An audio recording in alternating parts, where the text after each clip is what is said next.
कर्नाटक सरकार ने लॉकडाउन 4 को लेकर दिशा निर्देश जारी किए। मुख्यमंत्री बीएस येदियुरप्पा ने राज्य सरकार और प्राइवेट बसों के संचालन की अनुमति दे दी है। सोमवार को राज्य के लिए गाइडलाइन जारी करते हुए मुख्यमंत्री ने कहा कि कंटेनमेंट जोन में लॉकडाउन का सख्ती से पालन किया जाएगा, लेकिन दूसरे इलाकों में आर्थिक गतिविधियों की छूट होगी। रविवार को पूरी तरह लॉकडाउन रहेगा। होम क्वारंटाइन का सख्ती से पालन कराया जाएगा। राज्य में सभी दुकानों को खोलने की अनुमति दी गई है। साथ ही राज्य के भीतर सभी ट्रेनों के संचालन को भी सहमति दी है। उन्होंने कहा है कि गुजरात, महाराष्ट्र, केरल और तमिलनाडु से लोगों को 31 मार्च तक राज्य में आने की इजाजत नहीं देंगे। देश में कोरोना वायरस संक्रमण को फैलने से रोकने के लिए लागू लॉकडाउन को 31 मई तक के लिए बढ़ा दिया गया है। केंद्रीय गृह मंत्रालय की ओर से लॉकडाउन 4.0 के जारी गाइडलाइंस में आर्थिक गतिविधियों को बढ़ाने के लिए 31 मई तक और रियायतें दी गई है, जिसमें मॉल को छोड़कर बाजारों में नाई की दुकान, सैलून और स्पा समेत अन्य दुकानों को अलग अलग समय पर खोलने की अनुमति दी गई है।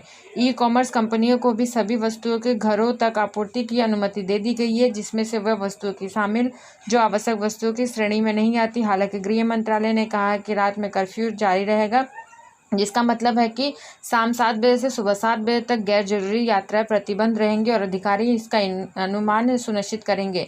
गृह मंत्रालय के आदेश के मुकाबले 31 मई तक देश भर में मेट्रो रेल सेवा, school, college, hotel, restaurant, cinema hall, shopping mall और स्विमिंग पूल, जिम आदि बंद रहेंगे। इस अवधि में अभी सामाजिक, राजनीतिक और धार्मिक कार्यक्रमों पर रोक रहेगी। साथ ही सभी प्रार्थना और धार्मिक संस्थान बंद रहेंगे। गृह मंत्री का कहना है कि कोविड-19 लॉकडाउन 4.0 के दौरान राज्यों की परंपरा सहमति के अंतर्राज्यीय यात्री वाहनों, बस सेवाओं की आवाजाही को अनुमति दी जा सकती है। केंद्र ने खेल परिसरों और स्टेडियमों को खोलने की अनुमति दी है, लेकिन उनमें दर्शकों के प्रवेश पर पाबंदी होगी।